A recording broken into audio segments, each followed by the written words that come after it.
No place in our country is more richer than South Tamil Nadu.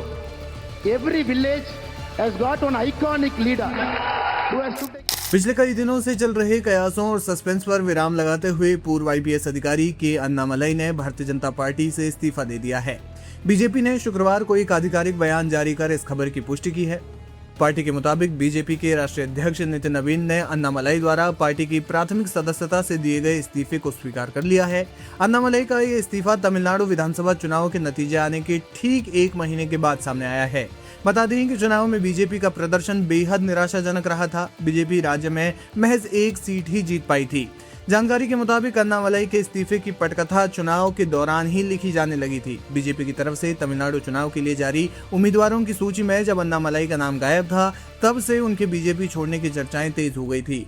इस बीच बीते दिनों अन्नामलई अचानक बीजेपी के शीर्ष नेतृत्व से मिलने दिल्ली पहुंचे थे, जिससे इन अफवाहों को और ज्यादा हवा मिल गई। पूर्व आईपीएस अधिकारी कुप्पुस्वामी अन्नामलई ने बीजेपी में शामिल होने और दक्षिण राज्य में पार्टी इकाई की कमान संभालने के बाद तमिलनाडु की राजनीति में काफी सुर्खियां बटोरी।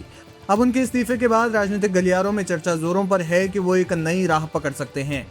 जब इसी हफ्ते पत्रकारों ने उनसे नई पार्टी बनाने को लेकर सवाल पूछा था, तो अन्नामलई ने सस्पेंस बरकरार रखते हुए कहा था कि 1-2 दिन में इस पर चर्चा की जाएगी। चेन्नई में आयोजित एक अहम प्रेस कॉन्फ्रेंस में उन्होंने अपने इस्तीफे की वजहों पर खुलकर बात की और राज्य में एक नया राजनीतिक आंदोलन शुरू करने का बड़ा ऐलान किया। अन्नामलई ने साफ कर दिया कि भाजपा नेताओं से उनके विचार मेल नहीं खाते और अब उनकी नई पार्टी राज्य का अगला विधानसभा चुनाव लड़ेगी।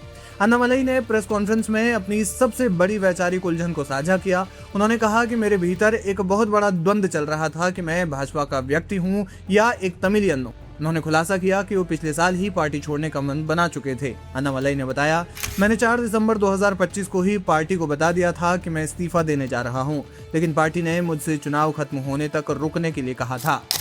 2 जून को भाजपा के राष्ट्रीय अध्यक्ष नितिन नवीन को लिखे गए अपने इस्तीफे में अन्नामलई ने अपनी स्थिति स्पष्ट कर दी थी। उन्होंने अपने पत्र में लिखा, तमिलनाडु के विकासोन्मुखी और सांस्कृतिक रूप से मजबूत राजनीति को आगे ले जाने के लिए जो मेरे विचार हैं, उन्हें लेकर मैं शीर्ष नेतृत्व पर अब और ज्यादा बोझ नहीं डालना चाहता।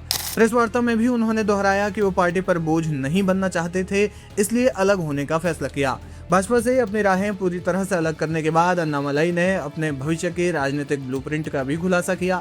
उन्होंने कहा, आज हम एक आंदोलन शुरू करने जा रहे हैं। हमारी राजनीतिक पार्टी तमिलनाडु में अगला विधानसभा चुनाव लड़ेगी। अन्नामलई ने स्पष्ट किया कि राज्य में अब एक नई और स्वतंत्र राजनीतिक सोच की जरूरत है, जो पुरानी गठबंधन राजनीति से अलग हो। अपनी खुद की राजनीतिक जमीन तैयार करने को लेकर अन्नामलई कितने प्रतिबद्ध हैं, इसका अंदाजा इसी बात से लगाया जा सकता है कि उन्होंने सुपरस्टार रजनीकांत का राजनीतिक प्रस्ताव भी ठुकरा दिया है। अन्नामलई ने बताया, रजनीकांत जी ने मुझसे उनके साथ जुड़ने का अनुरोध किया था, लेकिन मैंने विनम्रतापूर्वक उसे अस्वीकार करते हुए अपना खुद का राजनीतिक आंदोलन शुरू करने का फैसला किया है। अब देखना ये होगा कि अन्नामलई क्या कदम उठाते हैं और किस दिशा में अपनी राजनीतिक पारी की नई शुरुआत करते हैं।